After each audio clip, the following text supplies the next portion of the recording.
Tajuk Radio Silaturahim diberi judul Tahun Politik 2022, sebuah oleh-oleh dari Republika.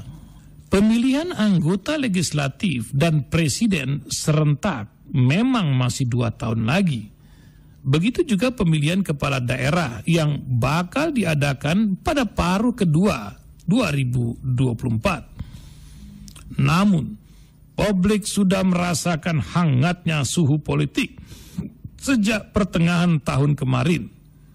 Lalu, apa yang akan terjadi tahun ini? 2022 tidak dimungkiri akan menjadi tahun politik. Selain tentunya adalah tahun harapan, perbaikan ekonomi, dan tahun harap-harap cemas kelanjutan wabah ini.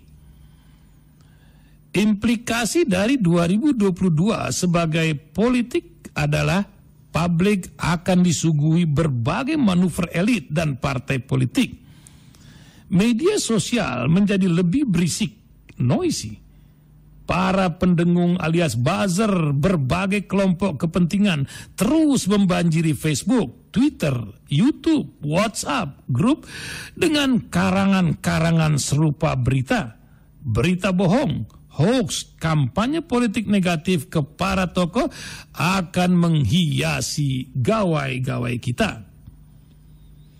Survei politik dan jejak pendapat dipastikan lebih ramai. Baik menteri maupun kepala daerah tetap menjadi sorotan.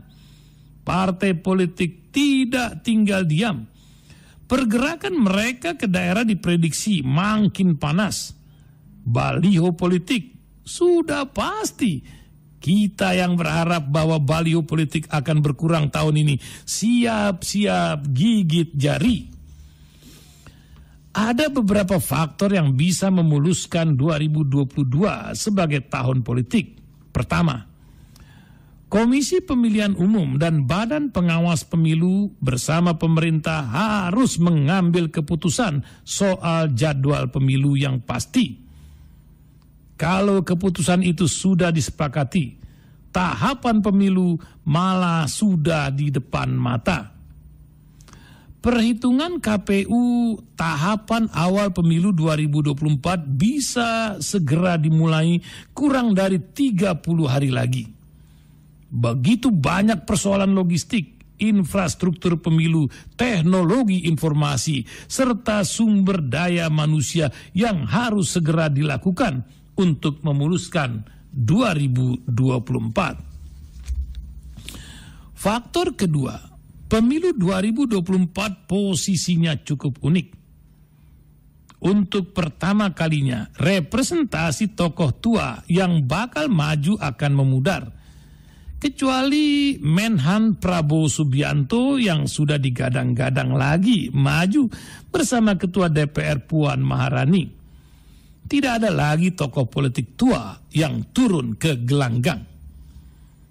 Kontestasi akan diisi oleh tokoh muda. Entah itu dari menteri macam Erick Thohir dan Erlangga Hartarto, atau kepala daerah seperti Ridwan Kamil, Ganjar Pranowo, Hovifah Indar Parawansa, atau tokoh publik yang digadang-gadang, namun tidak berarti tokoh muda ini pasti bisa lepas begitu saja dari cengkraman oligarki politik saat ini. Suka tidak suka, politik Indonesia masih dikuasai oleh kelompok tertentu. Calon pemimpin yang benar-benar independen bisa saja muncul, tapi sukar mencuat. Faktor ketiga, Pak Gebluk COVID-19 membuat situasi ketidakpastian amat tinggi. Publik pastinya akan tersedot pada usaha memperbaiki kondisi perekonomian mereka. Para petani, peternak, nelayan, pedagang pasar, penggali pasir, tukang bangunan, buruh, pemilik toko kelontong, penjual sayur, karyawan yang dirumahkan, generasi milenial, dan lain sebagainya, ini akan memfokuskan untuk memulihkan dapur mereka. Politik justru berada paling belakang dari daftar prioritas mereka. Karena itu, mencari strategi komunikasi politik yang tepat yang seolah peduli pada kehidupan mereka menjadi amat krusial. Kemudian ada faktor Anies Baswedan. 2022 adalah tahun terakhir Anies menjabat sebagai Gubernur DKI Jakarta. Masa jabatannya habis Oktober 2022. Lah, kalau 2 tahun sebelum pemilu tidak lagi menjabat, lalu Anies bakal ngapain? Inilah pertanyaan politik yang paling ditunggu jawabannya tahun ini. Harus diingat, Anies Baswedan sejauh ini belum menjadi anggota partai politik manapun. Apakah Anies akan masuk parpol? Apakah Anies akan melanjutkan kampanye politik dengan dukungan publik secara independen? Siapa yang cocok mendampingi Anies di 2024? Lah, lalu bagaimana publik harus bersikap pada tahun politik ini? Paling banter kita akan menjadi penonton lagi, seperti pemilu yang sudah-sudah. Tapi seharusnya kita juga belajar dari 2014, 2017, 2019. Perpecahan politik hanya terjadi di para pemilih.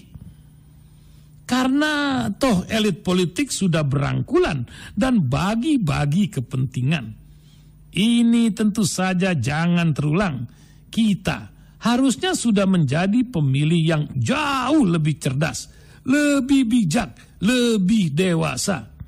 Fokus pada rekam jejak dan janji politik yang terukur. Ingat, sudah 3 kali pemilu, emosi publik diobok-obok oleh elit politik. Sudah cukuplah. Wallahu a'lam bissawab.